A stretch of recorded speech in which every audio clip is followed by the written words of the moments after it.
নমস্কাৰ, মই কুলেন কলিতা, এজন স্বাস্থ্যকৰ্মী। যোৱা প্ৰায় এবছৰ ধৰি মই কোভিড ভেকচিন প্ৰক্ৰিয়াটোৰ লগত এজন ভেৰিফায়াৰ হিচাপে ওতঃপ্ৰোতভাৱে জড়িত আছিলোঁ। মোৰ যিখিনি সঞ্চিত অভিজ্ঞতা, এই অভিজ্ঞতাৰ ভিত্তিত মই চৰকাৰে নতুনকৈ জাৰি কৰা যিখিনি অধিনিয়ম বা যিখিনি আমাক গাইডলাইন, এই গাইডলাইনৰ ওপৰত কিছু কথা ক'ব বিচাৰিছোঁ। যোৱা ৩ জানুৱাৰী তাৰিখে আমাৰ 15ৰ পৰা 18 বছৰৰ বয়সৰ ভিতৰত যিখিনি ছাত্ৰ ছাত্ৰী বা ল'ৰা ছোৱালী আছে, তেওঁলোকৰ কোভিড ভেকচিনৰ প্ৰথম ড'জ দিয়াৰ প্ৰক্ৰিয়া অলৰেডি আৰম্ভ হৈছে। এতিয়া আমাৰ যোৱাকালি অৰ্থাৎ 10 জানুৱাৰীৰ পৰা frontline worker, health care worker আৰু 60ৰ ঊৰ্ধৰ যিখিনি ব্যক্তি আছে তেওঁলোকৰ কাৰণে তৃতীয় ড'জ বা বুষ্টাৰ ড'জ বা প্ৰিকশ্যন ড'জ, ইয়াৰ যিকোনো এটা নামেৰে মাতিব পাৰোঁ, এইটো দিয়াৰ ব্যৱস্থা আৰম্ভ কৰিছে। যোৱাকালি অলৰেডি বহু ভেকচিন অলৰেডি দিয়া হৈ গ'ল। তো মই আপোনালোকৰ ওচৰত এই বুষ্টাৰ ড'জ বা প্ৰিকশ্যন ড'জটো ল'বলৈ কি আমি যোগ্যতা অৰ্জন কৰিব লাগিব, কি কথা জানিব লাগিব, কোনে পাব বা কেতিয়া পাব, এই কথাখিনি মই জনোৱাৰ কাৰণে আপোনালোকৰ ওচৰত উপস্থিত হৈছোঁ। তো আমি জানি লওঁ প্ৰথমতে এলিজিবল ক্ৰাইটেৰিয়া, মানে কোনে এই ভেকচিনটো পাব আমি প্ৰথম জানি লওঁ। 1 নম্বৰ হেল্থ কেয়াৰ ৱাৰ্কাৰ, 2 নম্বৰ ফ্ৰণ্টলাইন ৱাৰ্কাৰ, 3 নম্বৰ 60ৰ ঊৰ্ধৰ ব্যক্তি। এই 3 প্ৰকাৰৰ ব্যক্তিয়ে মানে বুষ্টাৰ ড'জ বা প্ৰিকশ্যন ড'জটো ল'ব পাৰিব। তো হেল্থ কেয়াৰ ৱাৰ্কাৰ বুলি ক'লে আমি কি বুজিম?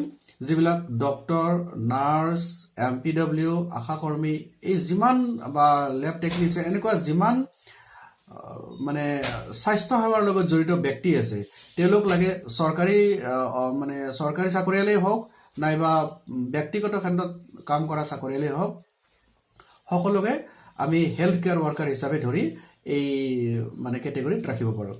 দ্বিতীয়তে আহিলে ফ্ৰণ্টলাইন ৱাৰ্কাৰ।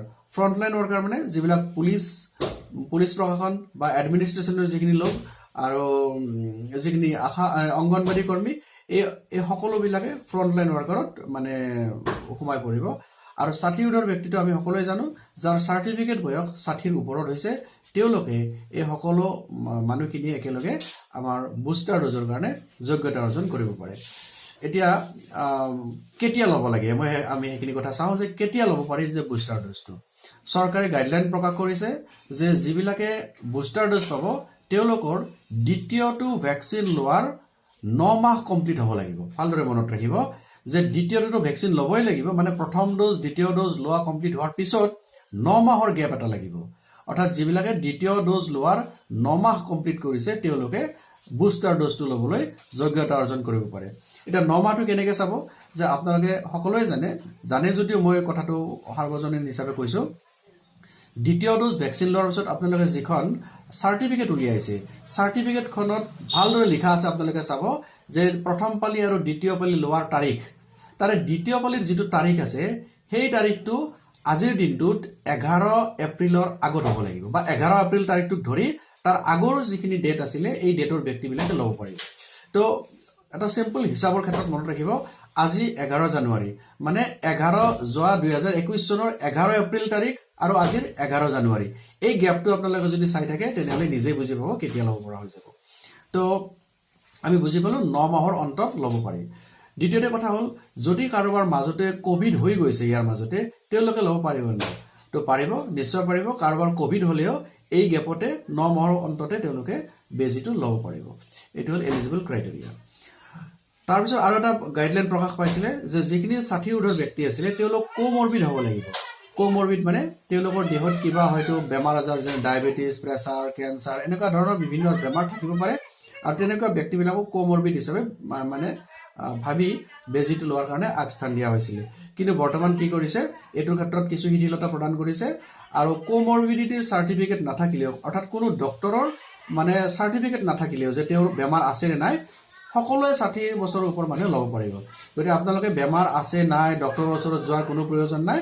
আপোনালোকে নিজে যদি 60 বছৰৰ বয়স হৈছে তেওঁলোকে আপোনালোকে গৈ কোভিড ভেকচিন চেণ্টাৰত গৈ বেজীটো ল'ব পাৰিব। ইয়াৰ কাৰণে কোনো চাৰ্টিফিকেটৰ প্ৰয়োজন নহয়। তে কি নিব লাগিব লগত? আমাৰ দ্বিতীয় ড'জ লোৱাৰ চাৰ্টিফিকেটখন লগত নিব লাগিব। তো বহুতে প্ৰশ্ন কৰিব পাৰে, কিয় নিব লাগে? আমিতো মোবাইল নাম্বাৰটো নিলেই হয়, আপোনাৰ মোবাইল নাম্বাৰটো নিলেও হ'ব। কিন্তু কেতিয়াবা কি হৈ যায়, বহুত মানুহৰ মই দেখিছোঁ যে কাৰোবাৰ চিম কাৰ্ডখন হেৰাই গ'ল, কাৰোবাৰ কিবা হ'ল, এনেকুৱা বহুত কিবা কিবি মানে প্ৰব্লেম মানুহৰ মাজত দেখা পোৱা গৈছে। খুব কম সংখ্যক মানুহৰ কিন্তু আছে প্ৰব্লেমবিলাক।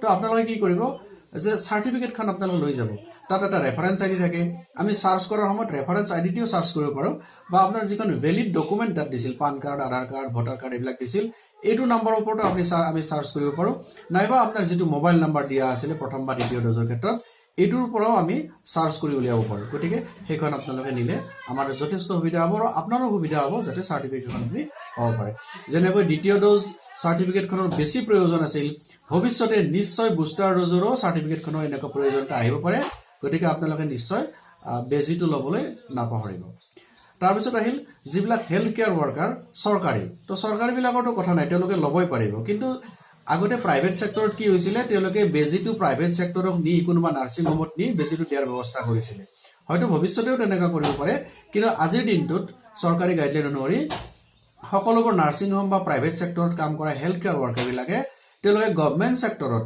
মানে য'ত কোভিড কেয়াৰ চেণ্টাৰ থাকিব সেই কোভিড কেয়াৰ চেণ্টাৰত গৈ পেলাইহে বেজিটো ল'ব লাগিব অৰ্থাৎ এতিয়া আৰু ৱেইট কৰিব নালাগে আমাৰ নাৰ্ছিং হোমত কেতিয়াবা আহিব বুলি আপোনালোক যদিহে হেল্থ কেয়াৰ ৱৰ্কাৰ হয় যিকোনো কেটেগৰীত থাকিব পাৰে যদি হেল্থ কেয়াৰ ৱৰ্কাৰ হিচাপে আপোনালোকে বেজিটো লৈছিলে নিশ্চয় আপুনি কোনো এটা কোভিড কেয়াৰ চেণ্টাৰ য'ত চলি আছে গভৰ্ণমেণ্টৰ তৰফৰ পৰা তালৈকে যাওক আৰু আপোনালোকে বেজিটো লওক তো এইখিনি হ'ল এতিয়ালৈকে দিয়া গাইডলাইন তো আপোনালোকে ভাবো যে বেজিটো ল'বলৈ আপোনালোকে এলাহ নকৰিব আৰু কোভিডৰ এতিয়া তৃতীয় লহৰ চলি আছে আগতে পাইছিলোঁ আমি ডেল্টা ভেৰিয়েণ্ট আহিছিলে কোভিডে তাৰ মিউটেশ্যন কৰিছে ডেল্টা ভেৰিয়েণ্ট লৈছে এতিয়া আকৌ অমিক্ৰন ভেৰিয়েণ্ট আহিছে নাজানো আমি যে ভৱিষ্যতে আকৌ কি কি ভেৰিয়েণ্ট লৈ আহি থাকে গতিকে আমাৰ ইমিউনিটি বুষ্ট আপ এটা অতি প্ৰয়োজনীয় কথা কাৰণ আমি মানে কোনো ধৰণৰ প্ৰটেকশ্যন নোহোৱাকৈ আমি নিশ্চয় সজাগ হৈ থাকিব নোৱাৰোঁ আমাক প্ৰটেকশ্যন এটা লাগিবই আৰু এই প্ৰটেকশ্যনটো একমাত্ৰ প্ৰটেকশ্যন হৈছে আমাৰ ভেকচিন তো আমি এতিয়া অন্তিম পৰ্যায়ত অৱস্থান কৰিছোঁ আমি বেজি লোৱাৰ ফলত আমি বহুতে সুৰক্ষিত অনুভৱ কৰি আছোঁ গতিকে নিশ্চয় বুষ্টাৰ ড'জটো আমি ল'ব পাৰিম বা লোৱাটো আমি উচিত তো সকলোৱে মিলি আমি ভেকচিন ল'বলৈ যাওঁ আহক আৰু এনেকৈ আমি কোভিডক প্ৰতিহত কৰিব লাগিব নহ'লে আমাৰ হাতত আৰু কোনো অস্ত্ৰ নাই